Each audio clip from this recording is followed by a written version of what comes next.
kayak ada makan makanan tertentu, wah nanti sakit mahnya jadi bisa sembuh atau hilang gitu, mungkin ada?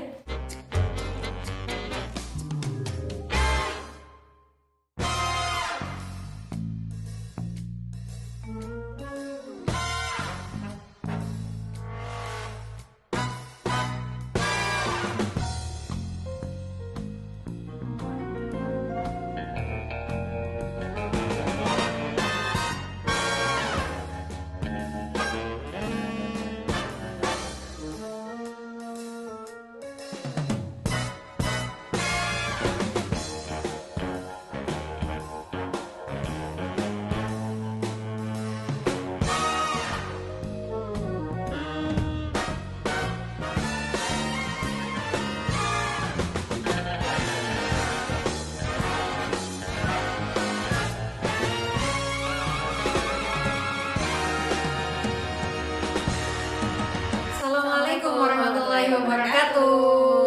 Halo, ketemu lagi ya sama kita berdua dengan Kak Rahma dan Dek Binti. Iya, jadi di video kali ini kita berdua mau membahas tentang diet untuk penyakit mah.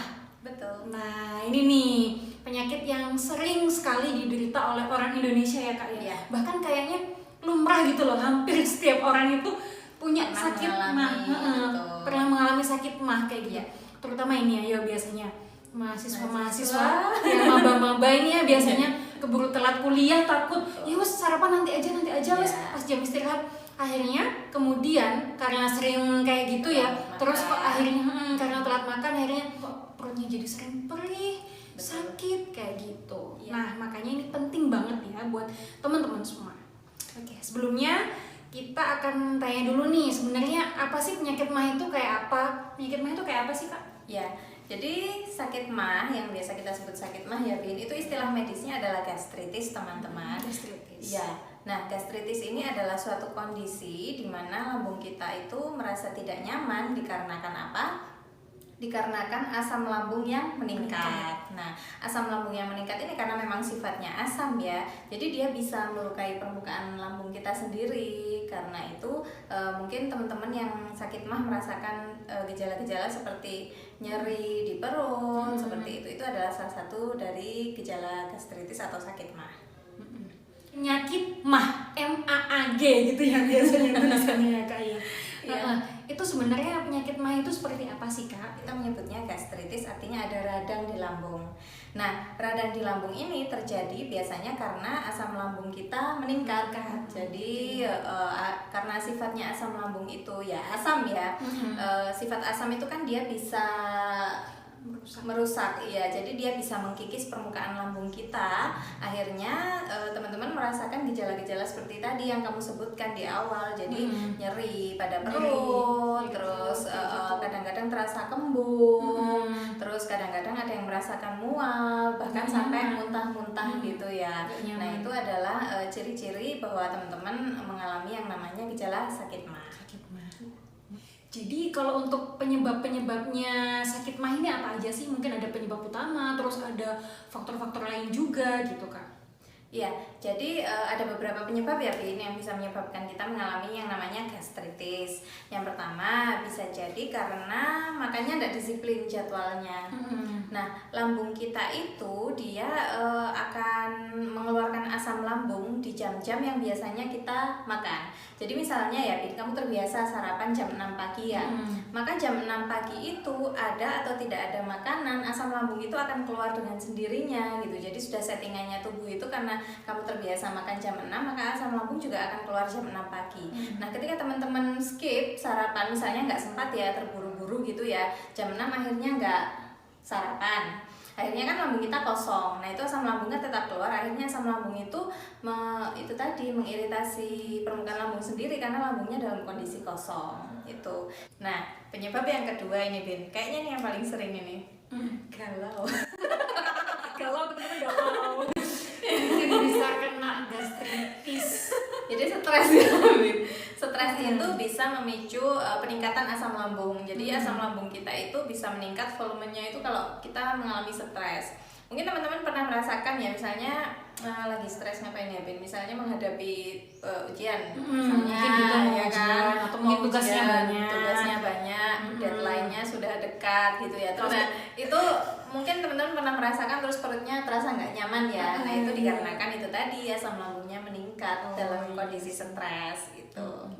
Nah, terus ada lagi satu penyebab yang bisa menyebabkan kita terkena gastritis, yaitu mengkonsumsi makanan-makanan yang dia bisa memicu peningkatan asam lambung. Kayak apa itu, Kak? Contohnya seperti kafein, gitu, kopi, pada kopi. Dia bisa meningkatkan asam lambung. Terus mungkin untuk teman-teman penyuka pedas ya, Bin. Nah, jadi makanan yang terlalu pedas itu dia juga bisa mengiritasi lambung. Jadi itu juga bisa menyebabkan kita terkena gastritis. Nah, jadi di sini ya poin pentingnya Kak Rahma akan menjelaskan sama kita semua cara mengatur makanan atau yang biasa kita sebut diet lambung gitu ya. Jadi diet untuk penyakit MAH atau gastritis itu gimana sih caranya gitu biar nggak sampai tambah parah kayak gitu. Iya. Ya, jadi yang pertama tentunya seperti saya bilang tadi ya, karena salah satu penyebabnya itu karena makannya kurang teratur. Jadi supaya kita terhindar dari sakit MAH ini ya tentunya kita harus makan dengan teratur ya, harus disiplin. Maksudnya gini teman-teman, kalau misalnya memang sudah terbiasa makan misalnya sarapan jam 6 pagi ya diusahakan jam 6 pagi itu harus sarapan. Ya, kalaupun misalnya teman-teman terpaksa karena kondisi tertentu mengharuskan harus makan cepat-cepat lah, harus segera berangkat ke kampus atau ada pekerjaan yang lainnya, paling tidak harus terisi sesuatu, jangan sampai perutnya kosong sama sekali. Harus diisi nasi kan ya, Kak, diisi nasi, misalnya diisi roti dulu, atau mungkin biskuit yang praktis lah. Nanti kalau memang waktunya sudah senggang baru makan yang makanan berat. Betul. Jadi tekniknya seperti itu. Terus yang kedua, kita harus makan dalam porsi kecil tapi sering. Jadi untuk diet gastritis ini memang ya teman-teman yang kita tekankan di sini adalah frekuensi makannya yang harus sering. Gitu. Meskipun saat makan itu porsinya hanya sedikit-sedikit saja. Iya. Karena apa? Karena kalau orang sudah mengalami gastritis atau sakit MAH, itu dia perutnya nggak bisa kosong terlalu lama, Bin. Nanti kalau kosongnya itu terlalu lama, jaraknya bisa itu tadi nyeri lagi perutnya gitu. Jadi teman-teman juga harus misalnya bekerja gitu ya, harus bawa bekal paling tidak snack-snack. Iya, snack praktis, gitu. Iya. Jadi harus selalu siap sedia. Betul. Gitu ya, buat persediaan biar kalau misalkan ini ya lambungnya udah ngasih kode, wah ini udah waktunya ini gitu. Betul. Paling nggak nyemil itu tadi ya. Iya. Karena kalau misalnya kita sampai terlambat makan ya, Bin, misalnya perut kita sudah terlanjur nyeri nih ya, terus kita paksakan untuk makan biasanya tetap tidak nyaman biasanya. Gitu. Jadi harus dihindari, jangan sampai perutnya sudah terasa perih baru udah kita terlanjur makan. udah kandung sakit baru makan biasanya tambah perih. Jadi sebelum terasa ada keluhan-keluhan sebaiknya ya itu tadi ngemil atau makan. Gitu. Terus yang ketiga tentunya ya karena penyebabnya tadi salah satunya stres ya, jadi ya dilarang galau. Gimana biar nggak galau? Ya, jadi harus menghindari yang namanya stres. Jadi kayak gitu ya, Kak ya. Jadi gini, mungkin ada nggak sih beberapa makanan itu yang harus dihindari atau mungkin bahkan dianjurkan gitu untuk orang yang sakit MAH gitu? Iya, jadi memang ada beberapa jenis makanan yang harus kita hindari, terutama kalau kita sudah pernah sakit MAH ya, Bin. Yang pertama dari golongan karbohidrat itu kita harus menghindari yang namanya ketan, makanan yang berasal dari ketan dan olahannya. Yang kedua makanan yang berasal dari jagung serta olahan-olahan yang dari jagung. Terus yang ketiga dari jenis umbi-umbian. Kalau ketan sama jagung itu dia bisa meningkatkan asam lambung. Itu. Sedangkan untuk umbi-umbian dia itu biasanya kandungan gasnya banyak, sehingga kalau orang sakit MAH mengkonsumsi umbi dalam jumlah yang banyak itu akan sering mengalami kembung. Itu. Terus untuk lauk-lauk sebetulnya sih untuk lauk yang perlu dihindari itu lemaknya ya, Bin. Ya, jadi misalnya ayam gitu diusahakan tanpa kulitnya gitu, daging tanpa lemak gitu. Karena lemak ini pencernaannya itu agak sulit. Lama pencernaannya di lambung. Jadi kalau misalnya kita mengkonsumsi makanan sumber lemak yang terlalu tinggi itu nanti biasanya tidak nyaman lambungnya. Terus kalau digoreng gitu masakannya, lauknya boleh nggak? Nah itu gorengan agak dibatasi memang akhirnya. Jadi yang kita sarankan bisa dipanggang atau dioseng-oseng dengan minyak sedikit. Itu. Terus untuk golongan sayuran kita harus menghindari sayuran yang terlalu tinggi seratnya ya. Terutama ciri-cirinya itu sayurannya itu keras ya Bin. Jadi misalnya nih seperti brokoli, kubis, daun singkong, daun pepaya, kangkung, itu kan dia seratnya kasar ya. Itu dia bikin kembung teman-teman. Jadi harus dihindari dulu. Terus untuk buah-buahan kita harus menghindari buah-buahan yang rasanya asam. Ya. Jadi buah-buahan yang rasanya asam itu harus kita hindari kalau kita pernah sakit mah gitu. Terus untuk minuman yang harus dihindari adalah minuman yang bersoda. Terus itu tadi kafein gitu. Kopi, terus minuman-minuman kemasan yang rasanya terlalu asam ya.